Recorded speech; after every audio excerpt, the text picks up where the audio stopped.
2. This meeting's being recorded because it's a podcast. What's the odds with Steve Renazizi? Friday the 13th. Oh, creepy. It's August. I am joined by Lucas Hurl. We are without Brenton Biddlecombe, who is now married. He's officially married. We lost our little baby to marriage now. He's Cassie's child now. It's Cassie's responsibility, no longer ours. I think they're in some undisclosed location in Hawaii, but I didn't get to go to the wedding. I knew I tried to. I'm sorry we didn't have a podcast last week, but Brenton was getting married. Things were wild. People were pulling out of the wedding left and right because of the Delta variant, which I felt terrible about. I called Brenton because I said, I'm going, dude. And then, things start. Everyone at the Comedy Store got fucking COVID. And then they were all going to come to the wedding. And it's just not as bad here, so I didn't feel like bringing it back. I felt bad about telling Brenton no, but there's nothing really I can do. And so, how was it? Tell me. You were there. You were part of the bridal party. It was not. A lot of people canceled the day of. No way. A few did. The number of excuses ranged from COVID to I booked a Nicolas Cage movie to.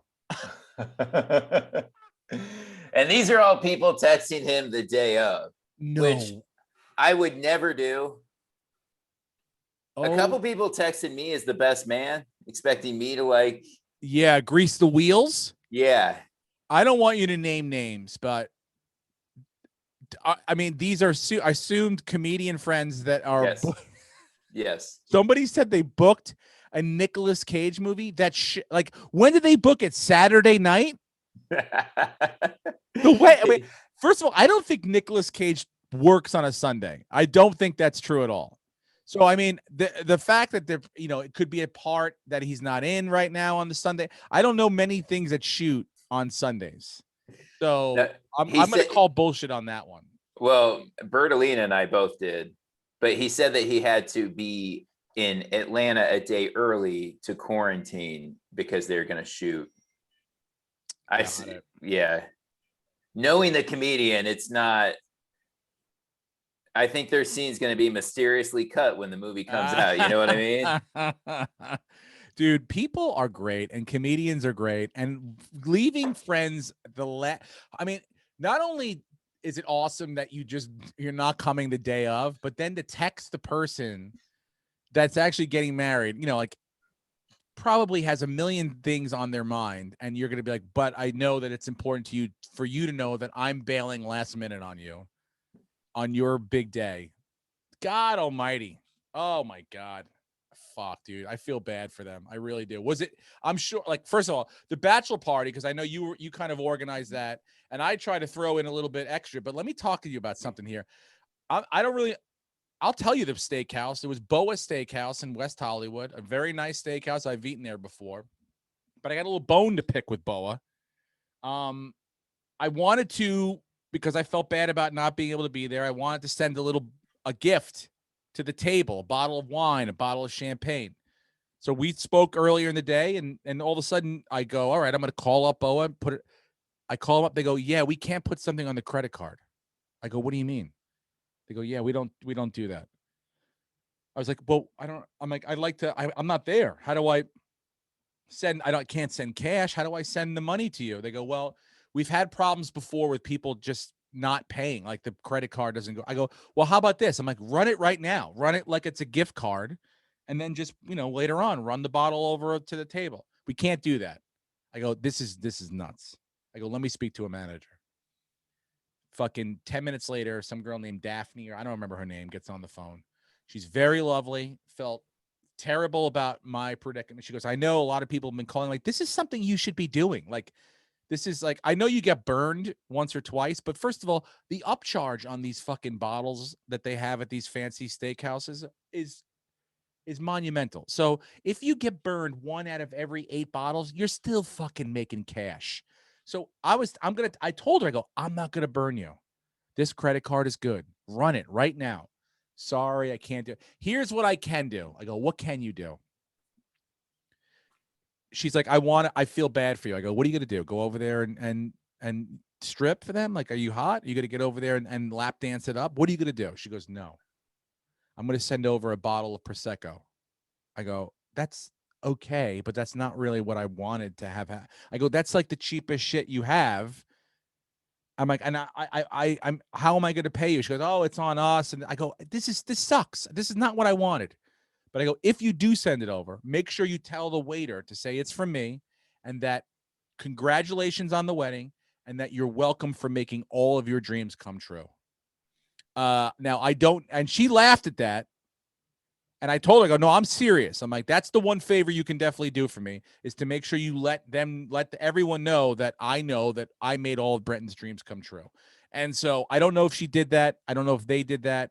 No. I know you said they got, so then I ended up just sending you money directly. I go, fuck this. I don't want Prosecco on the table. And so, hopefully everything worked out all right. But that's pretty ridiculous, right? Have you ever heard that before? Well, yeah, no, it's ridiculous. But they did. It must have been a game of telephone between Daphne and the waiter to the busboy, because the busboy was help passing out a champagne toast, which is from you. Yeah. And he told me directly. He said the message from, and he fucked up your name. He said, and he fucked it up bad. It was like Steve Rapunzelini, or Perfect. And it took me a second to realize which friend was telling me this. And he's like, he wants you to know that congratulations, you deserve everything. That is the opposite. Yes. Of the intent in which I want. Yeah. No. That's not the Steve I know. No. I was like, I made all your, I'm like, are you writing this down, Daphne? I made all of your dreams come true. You would have nothing without me. You'd be stuck working at the Comedy Store right now for nothing, taking pictures in the back, if I didn't make every single one of your wildest dreams come true. And she's like, I don't know if I can. I go, you're going to say it all, Daphne. You're going to say it all because Prosecco can't say it all. This is I found it to be ridiculous. Hopefully that you guys got a decent bottle.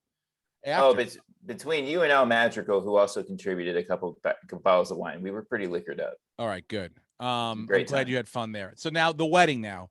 Yes. The day of the wedding, obviously you're getting messages. Do you even tell Brenton the people that have now decided not to come that called you or texted you? Yes, but I didn't text them, the couple people back though. Just because I didn't want to, I was busy too. Yeah, everyone's busy. Yeah. It's like, I mean, first of all, you have stuff that you have to do, but like, do you really want to be the bearer of bad news? Like, by the way, these people also have not, not coming. They'll figure it out. They'll know.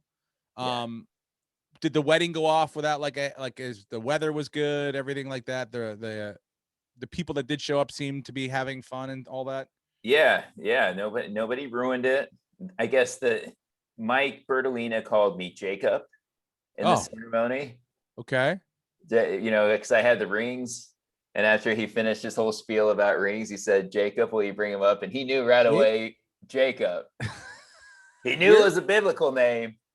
And I've known Mike for 5 years now. So I wonder where Jacob came from. That's hilarious. Jacob.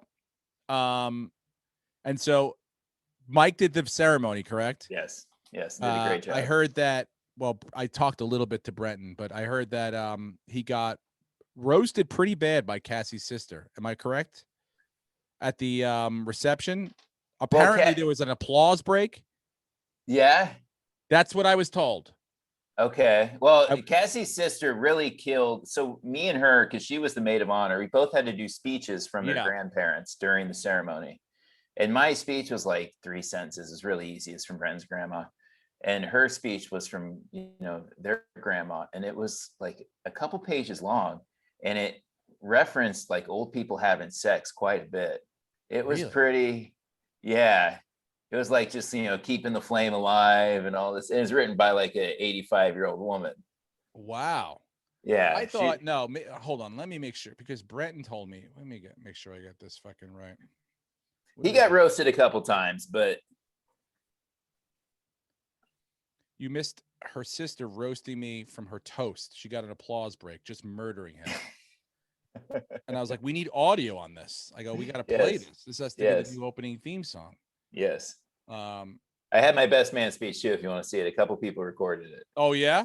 Yeah. Were you nervous about it? Not really. You know, have you done one before? I've done one before. That's cool. And it was a good speech the first time I did it, and I forgot to do the toast at the end. So this one, I'm like, I just got to make sure to do the toast. Yep. And all the maids of honor they just had their cell phones out. They were just reading straight from it, So my goal was just to wing it, and it was short and sweet. A lot of people liked it. Do you want to play it or no? Do you have it? What? Can I well, how did I do this? I don't know. It's on my phone. I'll airdrop it. I don't know if you'll be able to hear it though. Oh yeah, we always have problems. I'll pull it up here. All right, we're gonna share screen. When you get into the how dirty did you get? Oh, here we go. Not too dirty. There was a Bills reference. Tell me if you can hear this. Let's see. And I just started comedy, we can. And Brenton had started Michigan. He's a bit more seasoned, and he was hilarious. His one-liners. I remember he had this joke about the easy bake oven. And whenever you see someone funnier than you in comedy, you can either shit on them for the rest of your career, or make them your best friend. And after that set, I was so impressed. I had to compliment him, and I found out he's from Buffalo. And of course, they asked, "Were you a Bills fan?" And he was, and I am too. And so I knew immediately that he knew heartbreak. And so, since then, whenever I've had heartbreak, Can you pause it for a sec? Yeah. The model of consistency. First of all, look at the empty tables. Oh, the people not there, and then that girl fanning herself over there. Were you hot? I knew it was. It was hot as hell. They were giving out fans. Yes, that's what I was. My biggest worry was the heat. The heat. Yes. And it looks like it's nighttime too, and it still's pretty fucking hot. Am I right? Were you roasting? The night was okay, honestly. The day, yeah. It started at 5:00. So by the time the people got there, it wasn't as bad. But earlier in the day when we're taking pictures, it was bad. Brutal. And also, I everybody got 2 meals, so we were happy. That's good. And perspective. And in 2014, I'd broken up with a girlfriend, and he had too. And I asked him, "How'd you get over it?" And he said, "I just told myself things will get better." And they did. And he met Cassie literally like a month or 2 later. And during that time, we went to Yogurtland a lot. Yogurtland, right? They were open until midnight. And I would text him at like 10 o'clock. I'm like, "Hey man, you want to go to Yogurtland?" He'd pick me up and we'd go. And one day in the mail, I got a random card from Yogurtland, like a greeting card, and in the card was a platinum card with my name on it, saying, "You're a platinum member, you went so much." And it turned out he got one too. That's how heartbroken we were. And, it got us through that time. And then a couple years later, we went back and found out we were downgraded to raspberry level. Like, what the hell? But it just shows who he is. And, my favorite joke that he has is the Facebook joke about, changing it so his birthday was every day. And everybody wishing him a happy birthday every day. And that going on for like a couple weeks. And of course, some cat caught on, but, some people didn't. And then Facebook messaging him saying that, you can't do this. But, it is his birthday every day, who he is in his perspective. And he has changed all of our lives. And I think that the world of him, and I think that he's going to, do such amazing things. And I'm so happy that Cassie is a part of it. And I love you both. If you ever need anything, I'm here. And I'm so happy to know you all because of him. And cheers. Yeah. All right. Nice job, dude. Short and sweet. Short, sweet, funny, sentimental, beautiful. Probably and murdered the other person. It's always tough to be the other person that has to give a speech against a comedian that has to give a speech. Very, very difficult job. And then there's one time it's like, all right, wrap it up, Chelsea. Yep. Anyway, dude. By the way, it's cameo season. I'm gonna give a shameless plug. I'm doing like 5 or 6 a day, picking people's lineups, and I'm loving it. So if you want your lineup chosen by moi, send me a cameo request and I'll take care of it for you. Let's get to, if we can, that baseball game last night. I know we haven't been on in about 2 weeks, and there's a lot that's gone on, and I know this is very, very new, but that was unbelievable last night. Yeah. First of all, the game looked beautiful. Like it didn't. They didn't. I mean, sometimes they can overproduce these things. It really looked unbelievable. It looked like it was in the middle of a cornfield. It didn't look like like you looked over and you see like big fucking trucks and it just looked really, really well done. The sky was unbelievable. The corn looked fucking great. The uniforms were sweet. So well done to baseball. Well, they did a really, really good job.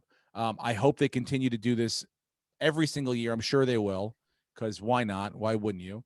But it really, like, I thought it went off.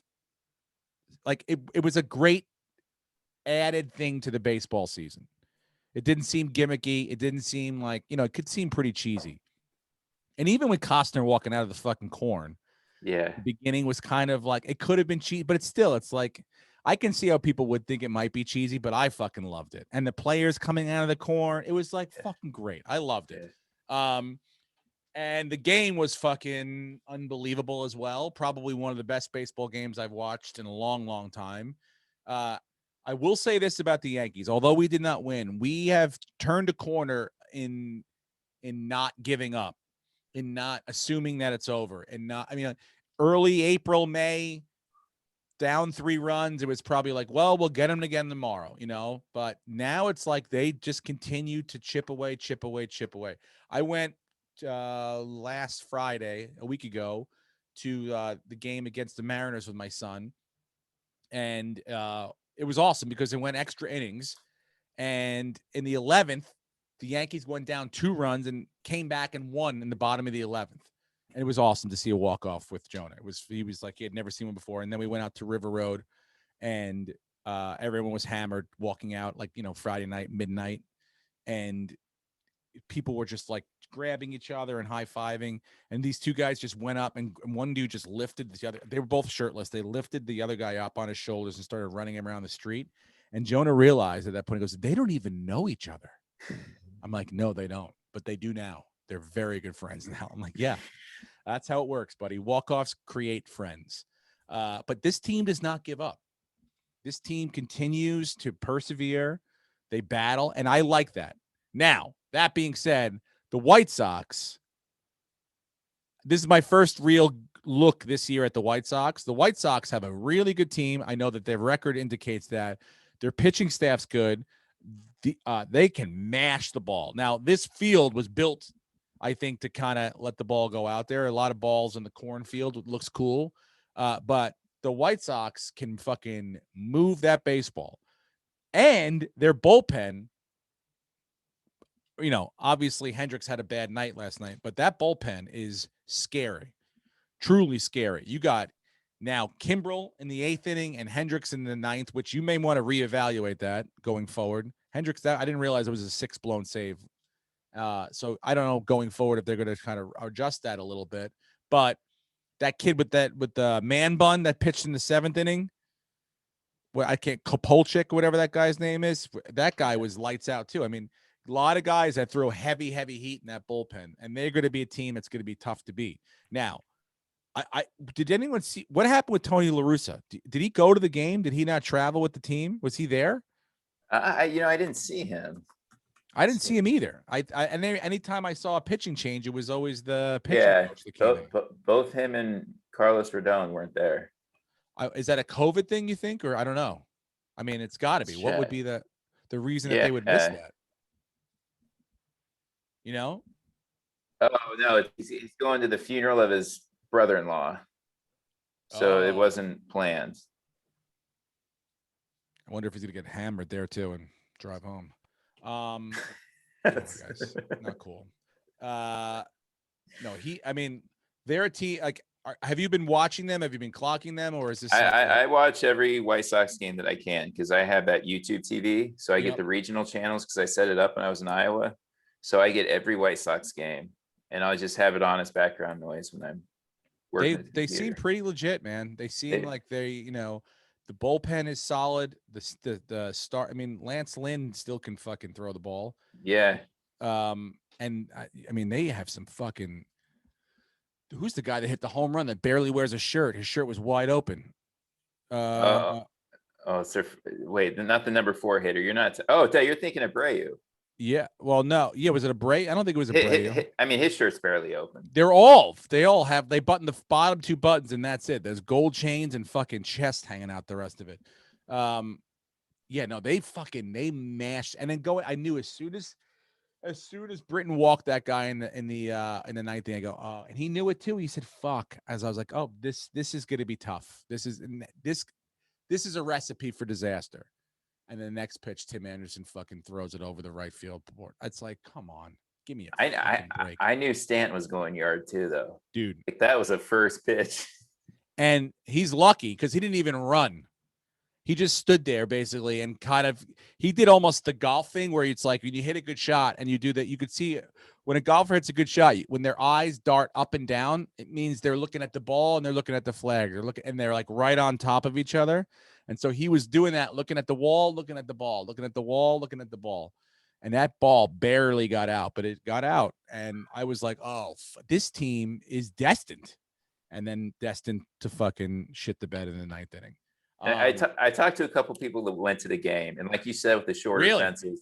Yeah, my buddy, he swears that the balls were juiced, which I wouldn't blame him. He's like, there were so many opposite field home runs. He's like, it was just... The ball was flying. John Smoltz, who did the coverage, was like, I was watching BP, and then he's like, the pitcher in me kicked in because they were hitting the ball so hard that I stopped watching BP. Like, if I ever was a pitcher and I saw like balls flying out during BP, I would just go inside because I don't need to know that. I don't need to know like the ball's hot today. So if they're gonna make a ball, you got to feel that you don't really know the wind conditions. You don't really know so just throw the juice balls out there. If in the 4th inning you got like 17 home runs, you may want to switch out a batch for the other ones, but why not? Have fun, dude. Look, the next 2 games in Chicago should be interesting, but I'm happy with where the Yankees are. I know that they're banged up, but the young pitchers are coming through and they're not giving up on games. No one is killing it, but everyone is just doing enough to get by right now. So far, so good. Thank God the Red Sox are imploding a little bit. Otherwise, we'd be fucked. But other than that, I'm like, okay, I'm cautiously optimistic. We're winning series. We're beating teams we're supposed to beat, and we're competing against the teams that are also very good. So can't complain there. But it was a fucking great game. And I hope next year they do, the Cubs and the Cardinals. That would be great, right? I kind of hope they keep it Yankees White Sox, though. Why? I don't know how they're going to do it. Just because the White Sox are a big part of the movie, yeah. Yeah, but I mean, like, I feel like, do the White Sox want one game every year devoted to home? I mean, I guess they might, but I don't think baseball is going to keep it just 2 teams playing every year. Yeah, it'll be interesting how they do it, but I know Rob Manfred said that they're going to do it next year. Great. They should do it every year. I mean, they built, it looks like it's, decent infrastructure. Of course, Jonah's like, what do the clubhouses look like? I'm like, they're probably someone's house that next door that they gave up. I don't think they built clubhouses. He's like, I don't know. It's pretty hot out there. They didn't, Fox didn't show the massive porter potties in the cornfields that they built. That's great. The cornfields look sick with the baseball logo out there. It looked awesome. Yeah. The drone shots, they did a really, really good job. Now, granted, they had a year to get it done because they were supposed to play this game last year and we were supposed to go, but I didn't know it was fucking $3,000 a ticket. That's insane. But they said it was the highest ticket price per ticket. The second highest was the first high. This was the second highest. The first one was the Cubs 2016 World Series. So, I mean, these were $3,000 a ticket they were going for. So if you were an Iowan and you won that lottery, you're like, fuck that. If you don't care about baseball, sell that shit. Hell yeah. I hope they do it again, and I'm glad that I'm glad it was a good game, and everyone seemed to really, like, all the feedback I've been hearing is like it was really good. It was good for the game, and I'm glad they did it. As entertaining as that was, is as unentertaining as Hard Knocks, dude. Because That was boring too. Yeah. Yes. I was like, give me a break. Where are the guys that are barely going to make it? Yeah. Like, where are the, like, I need to see more, like, Yeah. This is the third time. We all know Oxnard. We all know the fucking Cowboys camp and stuff. It's like, you got to show, I mean, the Dak Prescott thing, and it's interesting in the sense of like, oh, okay, he's coming back and he's got the injury and this and that. But honestly, it's like, I don't really give a fuck. I'm like, are you watching him struggle? Or are you watching him, it's like now the arm thing. I don't really give a fuck. I don't care. I almost wonder if they're making up the arm thing just for ratings. That part, 5% of me thinks that this whole Dak shoulder sprain thing is all bullshit, just to try to get people to watch the next month of Hard Knocks. Is it his shoulder or is it his It's his shoulder. His shoulder. Shoulder strain. Shoulder strain. I mean, look, they're not. You're not. You shouldn't have Dak Prescott playing a preseason game anyway. You're an idiot if you do. These preseason games are for finding out who should be the backups, who can be your second and third string guys. You throw the first guys out there for maybe. I don't throw out my valuable guys during preseason. I'm sorry. We work together as a unit in camp and we get our work done there. I don't want to, like, if I see Saquon Barkley take one snap in the preseason, I'm going to go nuts. I hope they only give him 12 to 15 touches the first week. Yeah. They should treat that first month of the season almost like camp. Like they should ramp up his work. 12, 15 touches. And then by the end of September, early October, if you're giving him the ball 25 times a game, well, then you've done it right. But he's back to practicing, right? Yes, which is okay. I don't mind that because I do think you need to knock the rust off, but I just don't think there should be no way you should see Saquon Barkley, Dak Prescott, any of these guys in any of these preseason games. The Cowboys are going to play 4. Yeah. Why? I mean, it was cool seeing like Dan Quinn, that Fossil coach, the special teams coach that got the vasectomy. Yeah. What was that about? I think he got it reversed. Yes. Yes. I think he's been on like 3 or 4 Hard Knocks in the last like 6-7 years. Cause he was, he's with the Rams, too, right? Yep, Yeah. I remember him from the Rams season. They needed to do a better job editing that because they didn't set the setup very, like, I thought he was explaining like the vasectomy, and then then it went into like how he got it reversed. Where I didn't follow it very well. It was a very disjointed. So I didn't laugh really. Yeah. I think of anything I thought was funny. Yeah. Did you see Jerry Jones salting his McGriddle? Yes, that had the internet abuzz for a little bit. That was strange. And they know it was weird because they kept it. Like on the wide lens, they had him like salting. First of all, just sitting there with his fucking like old fingers unwrapping that McGriddle. I was like, "What is in that? Is that like a bagel? What is he eating there?" And then I saw the pancake. I was like, "That's a McGriddle." And he went to go take a bite, then he went back down. And then like at the end, finally, when it was almost like I can finally be alone now that I know my franchise quarterback is being taken care of. And he pours that fucking salt. That was a lot of salt on top of on the griddle. Who puts salt on him? Like bacon's salty enough, dude. Good God. Stephen Jones out on the field being like trying to assert some sort of authority. Did you see him with McCarthy? Like, yeah. Oh, yeah, no, I think that's a good idea. It's like, get the fuck out. Yeah. Daddy's boy. By the way, it feels like McCarthy and Prescott are like just meeting each other this season.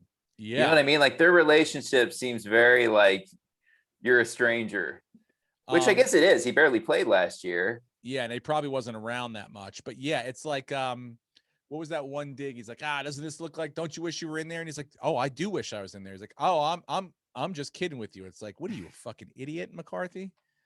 Like, no wonder Aaron Rodgers didn't like you. Yes. Yeah, you're a dunce. Like, yes, of course he wants to be in there playing.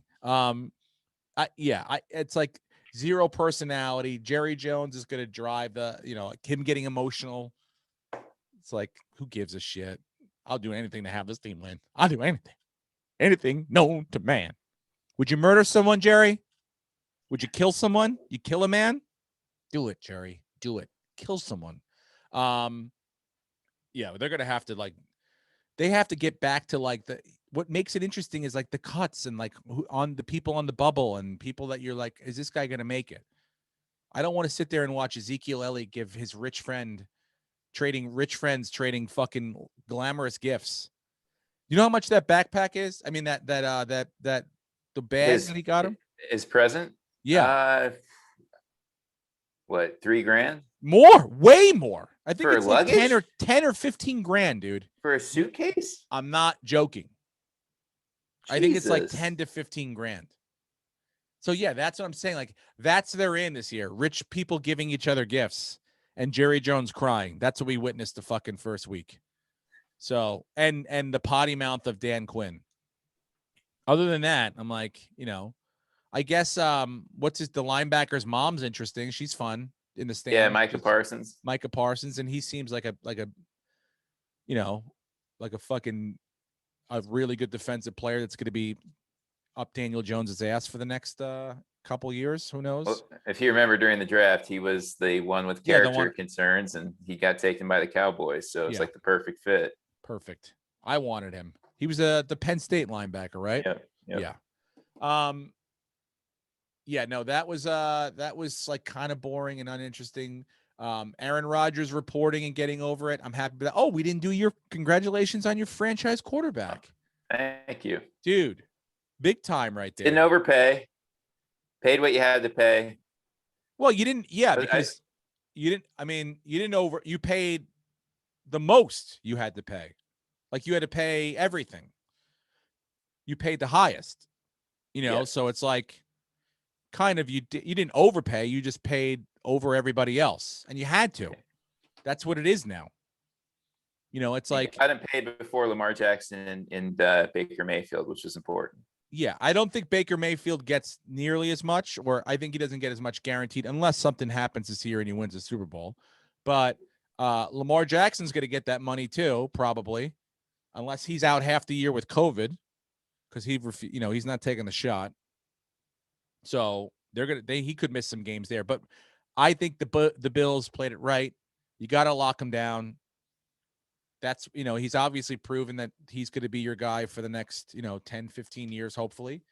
And you pay him this year. And then, in 2 or 3 years, when some guys, who knows, fucking, Trevor Lawrence is going to get $50 million a year. Then you look like you have a bargain at 42. What is it? 42 a year he's going to get? That's a lot of money. 150 guaranteed. That's the most ever, I think. Yeah. I mean, he could pretty much buy Buffalo now for $150 million. Keep him from going to Austin. Fuck yeah. Yeah. Have you been watching camp at all? Are you monitoring the Bills situation? I follow it. I just realized that, preseason games started last night. So I was watching clips from the Patriots game and then also from the Steelers. Dwayne Haskins looked pretty good. Oh, really? Mac Jones looked good. I got to go back and look at Mac Jones. Mac Jones look good or? Some dump offs, but he looked better than Cam. Oh, so Cam played too. Cam played and fumbled. He did. Yes. And did Mac Jones look like was it like basic quarterback 101 shit, or was he like trying to flash the arm or nothing too flashy. And I gotta, kind of be careful getting too excited over a person, because I remember like Blake Bortles, his first preseason game, he looked amazing, and I thought he'd just have a long, He's the backup in Buffalo, right? No, that's Trubisky. Oh, Trubisky. Okay, I thought I saw the other day someone. I was like, Who? I thought it looked like Blake Bortles with the fucking helmet on. I don't think Blake Bortles even has a team. Crazy enough. I thought he was the starter in Jacksonville still. No, that's Oh God, no. Yeah, he's a free agent. He Minshew. was third overall pick in 2014. Doesn't have a team, so yeah. Does the Bills? How's the defense look? defense looks good so far. They play today. I'm gonna watch the game at 4:00. They play the Lions. Nice. If Josh Allen plays, I'll be pissed. What network is that on? I want to watch that game too. NFL Network. NFL Network. Fantastic. Yeah, it's preseason. It's like just I watch it, like I said, with cautiously optimistic that nobody gets hurt. Make sure, you get a little bit of work in, but that's it. Like, I don't want to see any, like, I don't give week 1 when they count. Different story. Yeah. So, by the way, Steve, can I ask, what's this fantasy advice you're giving people on Cameo? If you can give us just like a glimpse. No, I'm not giving fantasy advice. Oh, you're not? No, I'm picking people's draft orders. Oh, like, so literally like their league, you're picking who's picking where. Yeah, dude. I got 2 red solo cups. I put the names in one, I put the numbers in the other. I pull out a name, I pull out a number, and that's where you fucking draft. Bingo, bango, boingo. There it is. And it's fun. And sometimes I have my kids do it too. But yeah, I fantasy advice I'm done with. I let Brenton take care of the fantasy stuff now. I go with my gut, but I keep that, as far as gambling and there, I'll be a little more like when I see what the knowledge that I have inside my head, when I see things I like, I'll let people know about that. But fantasy, like I said, it's going to be fucking crazy. I don't know how people are doing it with COVID. It's like, how do you take, like, if I know Lamar Jackson's not going to get the vaccine and he's not, right. It's like that. I'm sorry, but like that in the sport that you're playing, that's a liability. There's no way. I mean, he's gotten it twice already, but I don't think there's any way he gets through the full season without getting it again. Right? He gets it every 8 months. So you want to miss 2 or 3 games? I don't know. Yeah. Who's their backup even? I don't even know the Ravens backup. I don't even know. Did they re-sign what's his name? Flacco? I don't think Flacco. Oh, it's Trace McSorley. Yeah, exactly. Exactly. They're fucked. That's a problem. That's a big problem, dude. So yeah, fantasy's gonna be, I'd like to know vaccination status as well. It's hot as hell here, dude. I don't know what it is. And is it California is hot? Oh, it's bad. Yeah, it's like brutal. 90 degrees every day here. Well, it's like 99 today with like 100% humidity. And so much that they make everyone raise their air conditioning up. So it's like you're just teetering in sweat all fucking day long. But my kids are going to my in-laws for the weekend. So I'll be just a shit pig, lazy in the pool and air conditioning all weekend. You got the whole house to yourself? No, me and the wife are here. So okay, that's pretty much to yourself though. Yeah, not bad. It's like a house hotel for the weekend. So what else is happening in football that I should know about? Let's see. By the way, the Olympics are over, and I barely remember they were on. Who gives a shit? I watched. I mean, the track and field was interesting and stuff, but we always underperform. I feel like it's always like we never really get. We don't have like a Carl Lewis anymore, so it's like there's really no one that I care about to watch the must-see TV. But I'm thinking, what was the one? I watched the basketball. I was happy for KD. As happy as you could be for a fucking multimillionaire that's won 3 Olympic gold medals. JaVale McGee. He won a gold medal, and his mom, I didn't realize, won a gold medal too. Or I think she won a silver medal or something like that. Or they're both gold medals in like the 84 Olympics in the high jump or something like that. So that was JaVale McGee did? Yeah, JaVale McGee's mother won a gold medal. I think it was the high jump, triple jump. Was it? 84. Yeah. Yeah, so I don't know. They might be the first mother-son gold medal winners. Pamela McGee. There you go. But yeah, I mean, it was real boring. really, really, really boring. And the fact that it's going on, you're not watching really anything live unless you're waking up at 5 o'clock in the morning. So it's all done. You can find out. It's a tough thing to do across the world now. The lowest rated Olympics ever.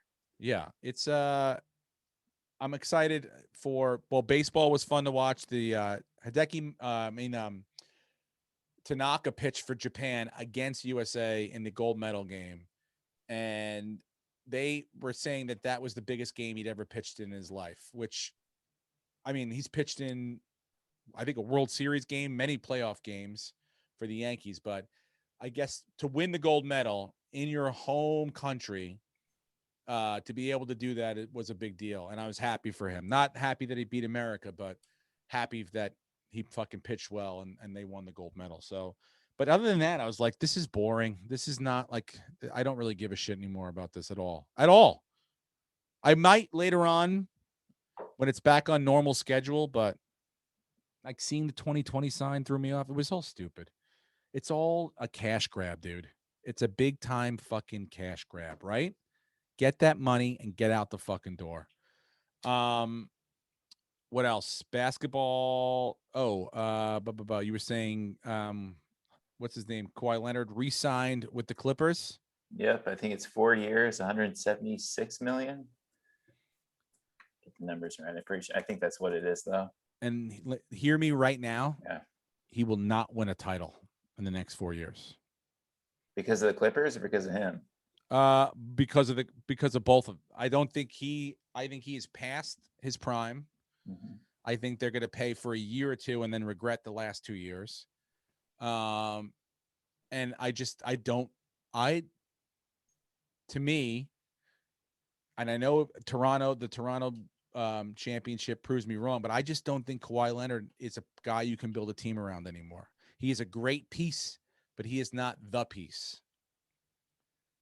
And so I think the Clippers are going to rely on him as the piece and maybe bring in some other guys that will help him out. But I just don't know if you can, especially in the West. I mean, you got Luka Doncic, who's going to be 23. He's only he's got the next 10 years locked down. They're going to give him bigger pieces. You got Utah. You have the Nuggets. Forget the Lakers. It's going to be a real rough go. I'm surprised he didn't head back to the Eastern Conference where it's a little bit of an easier road.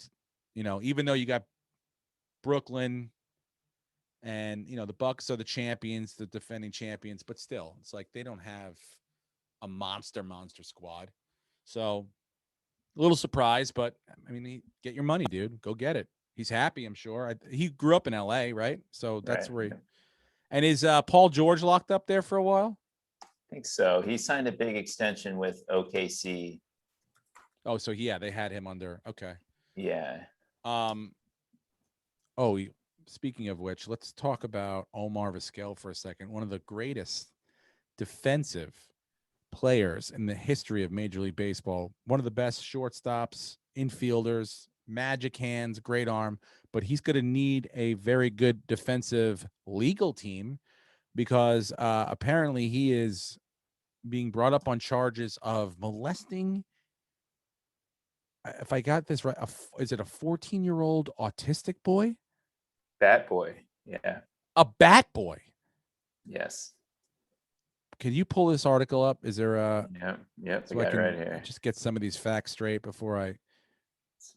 I mean, this is crazy that ex-MLB star Omar Vizquel accused of sexually harassing autistic bat boy. I mean, does that headline, could it get any worse? Accused of, man.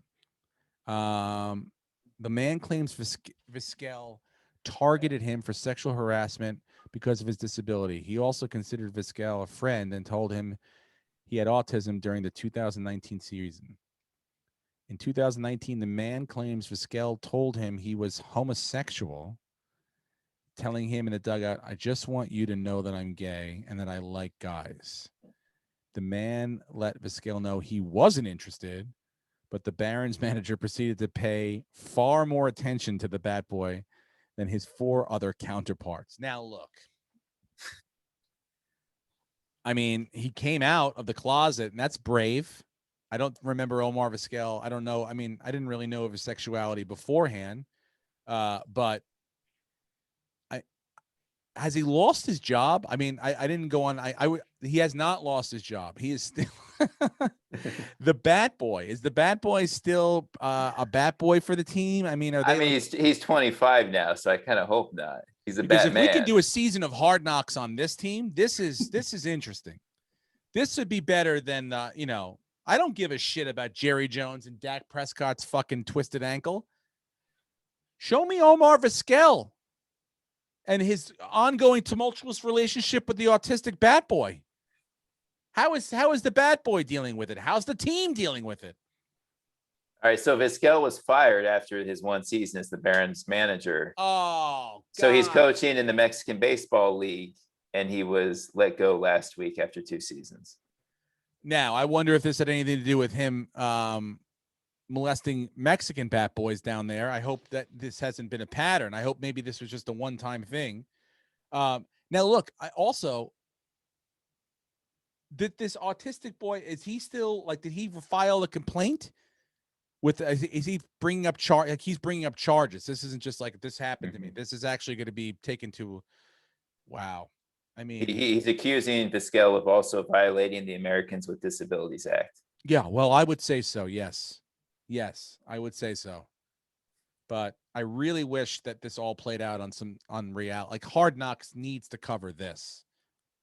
This is the kind of thing we need to get involved with, and I would watch that. Yeah, that would be record-breaking television.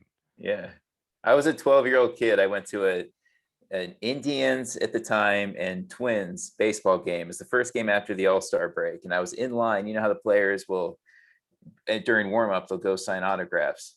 I was the next in line to get Omar Vizquel's autograph, and the fucker just bolted. Yeah, and I've had it in for him. He saw a kid in a wheelchair with a pretty mouth sliding down the, and so he had to go make his move, dude. You're just a regular old normal kid. I wasn't cute enough for him. You weren't cute enough for him, dude. This guy's got a special need. And you weren't it. So don't feel bad. But Omar Vizquel, dude. I mean, 19-time, what is he, Gold Glove? He won every single year. Yeah. Gold Glove. By the way, speaking of harassment, he was married too, I think, too, right? Yeah, and it's saying that his wife accused him of abuse last year before divorcing him. Well, oh, God. We need to get this. Has to be a reality show. Do you know how many his wife? Guess how many seasons he played? 100. 24. 24, yeah. I mean, how many Gold Gloves did he have? Oh boy, I'll guess 17. This can't be a thing. This has to have been going on for years. There's no way he developed proclivity for men, and more specifically, special needs men. This is there has to be there has to be Omar Vizquel stories bouncing around organizations all throughout baseball, and those need to come out now. I need to hear more of these stories. This was very interesting to me. I was like, this looked like an Onion article. It was ridiculous, but we're going to keep a tight eye on this Omar Vizquel saga. What country is this happening? Is this all happening in Mexico, or can we follow this trial? I want to watch this on CNN.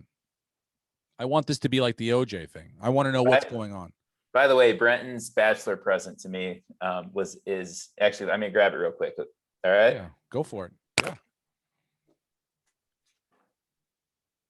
Oh boy. Oh, look at this. All right. So he surprised me with this on Saturday night. It's a Bills. Looks like an official helmet. Oh, yes. No way. Is that Jim Kelly? It's Thurman Thomas. Thurman Thomas, Hall of Fame. I couldn't see 07. Correct. Yes. Dude. I want to tell people it's O.J. Simpson, though. It's a You better story. should just sign the Juice on the other side. The Juice. The Juice isn't coming back to L.A. because he's afraid of walking into the real killer, which I don't blame him, dude. If you think about it, he can't risk walking into Gelson's and running into the person that murdered his wife and her boyfriend, you know? Do you think they shop at Gelson's? That's pretty high class. The people that, I mean, that's where the Juice shops. But also I was thinking that it's like, who's clamoring in LA for the Juice to come back? Like, who's like, oh, when is OJ coming back? Things were so much better when OJ was around. Like, who in Brentwood is yearning for, like, oh God, wouldn't it be great if we can get OJ back in the neighborhood? Weren't things better when OJ was around here? It's like, yeah, we got it, OJ. I know you don't think you can go back because you're gonna, but nobody fucking wants you back. But I think OJ is on Cameo. Is he on Cameo? Yeah. Last I checked. Because that would be a good present for Brenton when he gets back from his honeymoon in Hawaii. Get Brenton a cameo from OJ. Oh, get Cassie a cameo from OJ. That's a better one. That's my wedding gift. What else do we have to talk about? I forget. Did you have congrats on your first female governor in New York? Yeah, we have a new governor here. Handsy Andy had to step away. The heat got too big for him.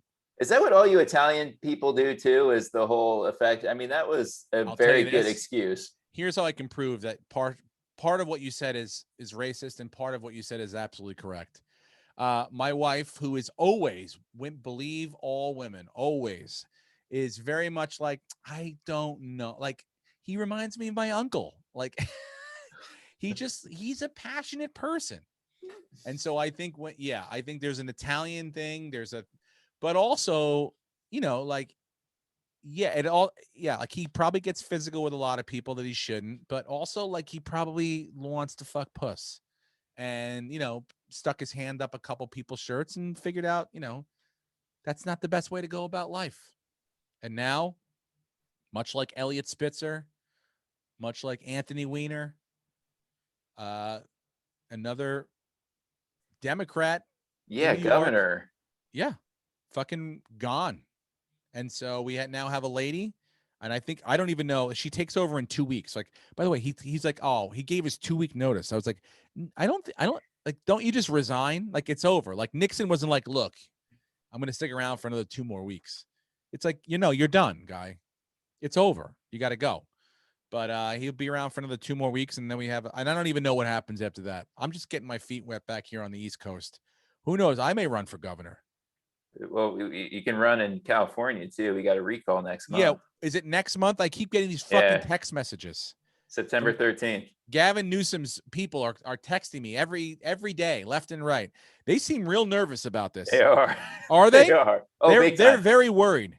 Because a lot of a lot of Newsom supporters, I think, are going to stay home and not vote at all, thinking that, well, you know, he's not going to be recalled, but he really needs his people to get out and vote because the hate against him is pretty Who strong. is the number one person that they're like, this person is going to beat Gavin Newsom? Larry Elder.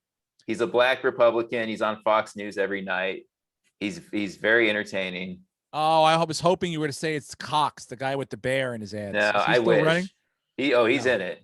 I'm actually watching the Republican debate from last week, and it's 4 white guys. Larry Elder didn't do it. And Newsom was invited to, and of course he did. Caitlyn, is she still running? Caitlyn Jenner? Yep. Was she on the debate? She wasn't either. That was the other one that was. Because where is she polling? Like, is there any chance that she's going to be the governor? Like, any chance? Let's see. I'm going to guess she's polling at maybe 4%. I want a Jenner Cuomo ticket for the presidency, and for you know, that'd be a fucking diabolical duo. Yeah, it doesn't even have. Oh, it says polling at 6%, but this is from July 9th. So you're saying there's a chance? I'll take it.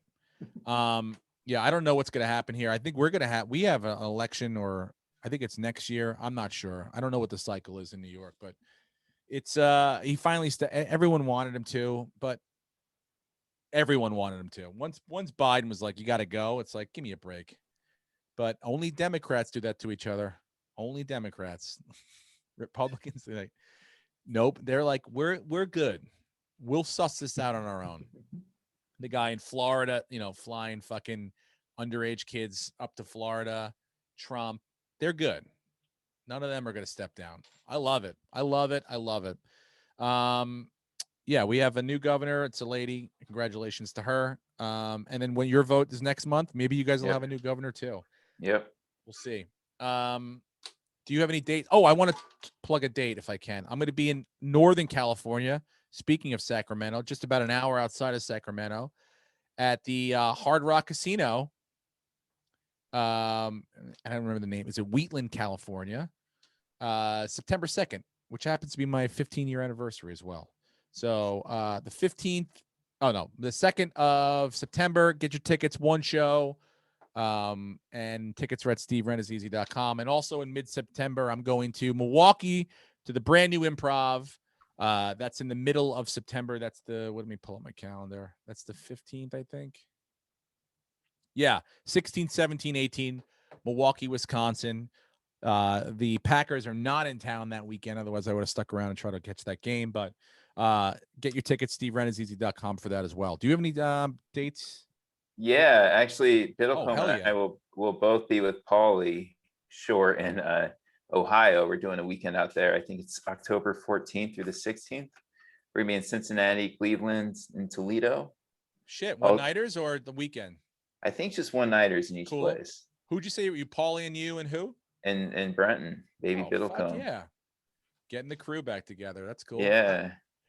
I was happy to see Paulie at the bachelor party. I'm glad he came. Yeah, he was at the wedding too. Fuck yeah. Awesome. Well, anything else we need to cover? And I'll be at the Comedy Store tonight and tomorrow. So if you want to message me for tickets, I'll get you in. Sweet. All right, awesome, guys. We're setting up our draft for the Patreon people once Brenton gets back from fucking luauing, and what else is he gonna do? I mean, I can't picture him snorkeling. No. I picture him just like sitting and reading, and like looking at fantasy fucking things, and like, hey Cassie, guess what? She's like, what? He's like, I just think that like so and so is gonna have a really breakout year, and she's like, oh really? Okay. And he's like, yeah, because here's why, and this and that, and she's just gonna be like, can you shut the fuck up? Like that's how I picture him annoying her with fantasy football knowledge that he's thinking he's gaining on his break right now in Hawaii. But hopefully he is, because maybe he can share some with the rest of us.